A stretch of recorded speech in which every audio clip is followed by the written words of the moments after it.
ایک فقیر تھا ملنگ درویش اللہ کا بندہ، اس کی عادت یہ تھی کہ اپنے ڈیرے پہ آنے والوں کو کھلاتا، ان کو پلاتا، ان کی ضروریات کا خیال رکھتا، لیکن ان کو مالی آسودگیاں نہیں تھی۔ ہوتا یہ تھا کہ بعض اوقات لوگ آتے تو ادھار لے کر کے وہ لوگوں کو کھلا دیتا۔ خیر، چونکہ فقیر کا مزاج یہ ہوتا ہے کہ لوگ آئیں اس کے ڈیرے سے کھائیں۔ بابا بلے شاہ نے بھی کہا تھا نا، اٹ کھڑک کے دکڑ بجے تتا ہووے چلا، آن فقیر کھا کھا جاون راضی ہووے بلا۔ یہ فقیروں کا مزاج ہے، تو جو بھی آتا اس کے ڈیرے سے کھاتا، اور وہ ادھار اٹھا اٹھا کے لوگوں کی ضروریات کو پورا کرتے رہتے۔ وقت آخر آ گیا، جن لوگوں نے ادھار دیا تھا وہ سارے تقاضا کرنے آ گئے۔ اب بابا جی کو کیا فکر لاحق ہے کہ یہ میرے مہمان اور میں ان کو کچھ پیش کرنے کی صلاحیت نہیں رکھتا۔ ایک بچہ تھا، وہ کچھ سامان بیچ رہا تھا، پتیسا بیچ رہا تھا یا کوئی اور چیز بیچ رہا تھا۔ اس نے گلی سے گزرتے ہوئے آواز لگائی، خادم کو کہا سے بلا کے لاؤ، کہا تم بیچ رہے ہو تو میرے مہمانوں کو کھلا دو۔ بچہ بڑا خوش ہوا کہ میں سارا دن گلیوں میں گھوم کے یہ پتیسا بیچنا تھا، اب یہ ایک جگہ ہی سارا فروخت ہو گیا تو یہ تو موج لگ گئی، میں جلدی گھر چلا جاؤں گا، میری ماں خوش ہوگی۔ تو سارا ان مہمانوں کو کھلا دیا گیا، اور اس کے بعد کہا بابا جی پیسے؟ کہا تم بیٹھ جاؤ، جب ان کو ملیں گے تو تجھے بھی مل جائیں گے۔ وہ بیٹھ گیا، 2 4 10 منٹ بیٹھا تو بچہ تھا، پھر کھڑا ہو گیا، بابا جی پیسے؟ کہا جب ان کو ملیں گے تو تجھے بھی مل جائیں گے۔ پھر آدھا گھنٹہ گزرا تو پھر اس نے کہا بابا جی پیسے؟ میری ماں میرا انتظار کر رہی ہے، ہمارے گھر کا چولہا اسی سے جلتا ہے، میں یہ پیسے لے کر جاؤں گا اور میری ماں کوئی ہنڈیا خریدے گی اور ہم شام کا گھر کا کوئی سلسلہ کریں گے۔ کہا بیٹا جب ان کو ملے گا تو تجھے بھی مل جائے گا۔ بچے نے رونا شروع کر دیا، یتیم بچہ تھا، اس کا سارا آسرا یہی تھا، اس نے رونا شروع کر دیا۔ جب بچہ رویا اللہ کی رحمت کو جوش آیا، کوئی مرید نذرانہ لے کے ان بزرگوں کے پاس آ گیا اور اشرفیوں کی بھری ہوئی تھیلی پیش کی۔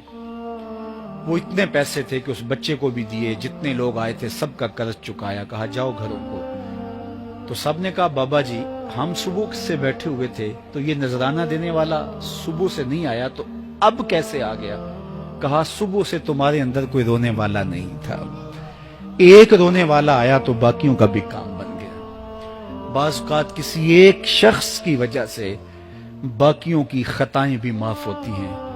آج ہم اجتماعی طور پہ تا حد نظر اندر باہر اوپر نیچے اتنے لوگوں کے ہجوم میں اللہ کی بارگاہ سے یہ توقع رکھتے ہیں کہ مالک اتنے ہجوم میں کوئی ایک تو ہوگا جو تیرا لاڈلا ہوگا، کوئی ایک تو ہوگا جو تیرا بہت قریبی ہوگا، کوئی ایک تو ہوگا جس پہ تیری رحمتیں برسیں گی۔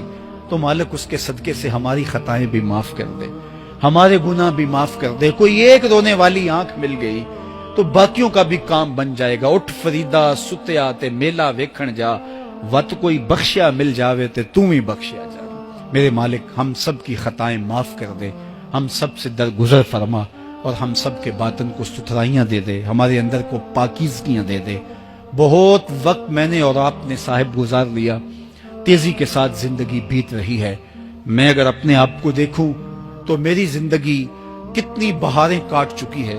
اگر آپ اپنے آپ کو دیکھیں، کوئی 60 سال، کوئی 20 سال، کوئی 25 سال، زندگی تیزی کے ساتھ گزر رہی ہے۔ بندہ جب سوچتا ہے کہ میں 40 سال کا ہو گیا ہوں تو آگے میری زندگی کے اگر 30 سال بھی ہیں تو 30 سال تو کافی ہیں، لیکن وہ پیچھے اگر پلٹ کے دیکھے تو 40 سال یوں گزر گئے جس طرح چٹکی بجائی جاتی ہے۔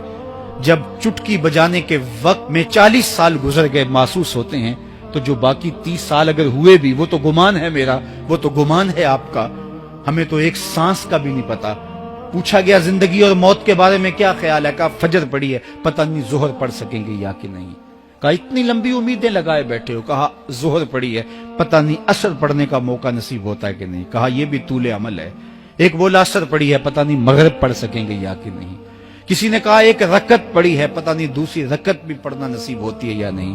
کہا یہ سب تمہارے منہوں کی باتیں ہیں، میں تو کہتا ہوں ایک طرف سلام پھیرا ہے، پتہ نہیں دوسری طرف سلام بھی پھیر سکیں گے یا کہ نہیں۔ کیا موت اتنی قریب نہیں ہے؟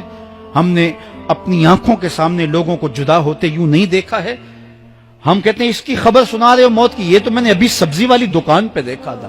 لیکن جب موت آتی ہے تو ایک لمحے کا تقدم اور تاخر نہیں ہوتا۔ تو صاحب آئیے اپنی زندگی کو اللہ اور اس کے رسول کی راہوں پہ ڈالیں۔ آج وقت ہے، آج موقع ہے، آج توبہ کا دروازہ کھلا ہے، کل سب کچھ نہیں ہوگا۔ آج اس کی رحمتیں آواز دے رہی ہیں، آج وقت ہے، وقت پر کافی ہے ایک قطرہ بھی آب خوش ہنگام کا، جل گیا جب کھیت برسا می تو پھر کس کام۔